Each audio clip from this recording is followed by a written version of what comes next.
ஹர ஹர சங்கர ஜய ஜய சங்கர ஹர ஹர சங்கர ஜய ஜய சங்கர. ரயிலில் கூட்டம் நிரம்பி வழிந்தது. டிக்கெட் பரிசோதகரின் காலில் ஏதோ இடறியது. குனிந்து அதை எடுத்தார்.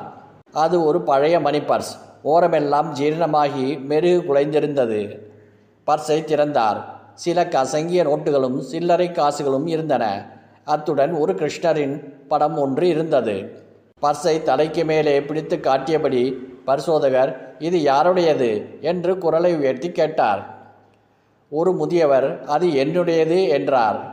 பர்ஸின் நிலையும் முதியவரின் வயதையும் கண்டு ஜோடி பொருத்தம் பார்த்தே பர்ஸை தந்திருக்கலாம். ஆனாலும் பரிசோதகர், உம்முடையதுதான் என்பதற்கு என்ன ஆதாரம் என்று கேட்டார்.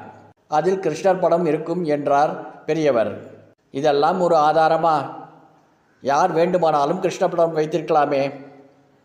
ஐயா என்று செருமியவாறு முதியவர் ஏதோ கதை சொல்வது போல சொல்ல ஆரம்பித்தார். வண்டி வேகமெடுத்ததால் காற்று பெட்டியினுள் பரவ இறுக்கம் விலகியது. அனைவரும் அவரது கதையை கேட்க ஆவலாயினர். முதியவர் தொடர்ந்து, நான் படித்து கொண்டிருக்கும் போது என் அப்பா எனக்கு இந்த பர்ஸை கொடுத்தார். அப்பா அவ்வப்பொழுது தரும் சில்லறைகளை அதில் சேர்க்க ஆரம்பித்தேன். வீட்டில் தேடி பிடித்து என் அப்பாவும் அம்மாவும் ஒன்றாக இருக்கும் புகைப்படத்தை கண்டுபிடித்து அதில் வைத்தேன். நான் வாலிபனானேன். பள்ளி தகவல்களுக்காக என்னை புகைப்படம் எடுத்தனர். ஆஹா, அரும்பு மீசையும் குறும்பு சிரிப்புமாக இருந்த என்னை எனக்கே மிகவும் பிடித்துவிட்டது. அம்மா அப்பா படத்தை எடுத்துவிட்டு என் படத்தை பர்சில் வைத்து அடிக்கடி பார்த்து கொள்வேன். சில வருடங்களில் திருமணம் ஆயிற்று. இப்பொழுது மனைவியின் முகத்தை அடிக்கடி பார்க்க விரும்பினேன். பர்சில் மாற்றம். என் படம் இருந்த இடத்தில் என் அன்பு மனைவி அலுவலக வேலையின் இடையில் பர்ஸை திறந்து புகைப்படத்தை பார்ப்பது மிக மகிழ்ச்சியாக இருந்தது. வருடங்கள் ஓடின. மனைவி காலமானாள். என் மகனுக்கு தன் குடும்பத்தை கவனிக்கவே நேரம் பத்தவில்லை.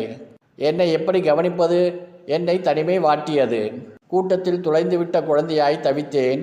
அப்பொழுதுதான் இந்த படத்தை ஒரு கடையில் பார்த்தேன். அன்பே உருவான கிருஷ்ணரின் கண்கள் என் நெஞ்சை வருடின. அவனது உதட்டின் புன்முறுவல் என் உள்ளத்தில் நேசத்தையும் பாசத்தையும் நிறைந்தது. புல்லாங்குழலிலிருந்து தன் கையை எடுத்து என் கரம் பற்றி நீட்டினான் கிருஷ்ணன். என் கண்கள் அருவியாய் நீரை சொரிந்தன. உடனே கிருஷ்ணனின் படத்தை வாங்கி பர்சில் வைத்து நெஞ்சோடு அணைத்து கொண்டேன். என் கவலையும் பறந்தது, தனிமையும் மறைந்தது. என்றென்றும் எவருக்கும் நிரந்தர துணையாக இருப்பவர் இறைவன் மட்டுமே. முதியவர் நிறுத்தினார். பரிசோதகர் நெகிழ்ச்சியுடன் பர்ஸை முதியவரிடம் கொடுத்தார்.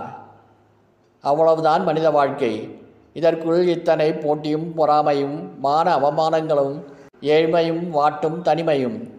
ஆனால் இறைவனை உள்ளத்தில் வைத்து பூஜித்தால் என்றும் எப்பொழுதும் எந்த நிலையிலும் நம்முடனே இருப்பான். அனைத்தும் அவன் செயல், அனைத்தும் கிருஷ்ணார்ப்பணம் என்றிருந்தால் நமக்கு எது நன்மையோ அதையே இறைவன் கொடுப்பான். நடப்பது நன்மையாகவே இருக்கும். ஹர ஹர சங்கர ஜய ஜய சங்கர ஹர ஹர சங்கர ஜய ஜய சங்கர.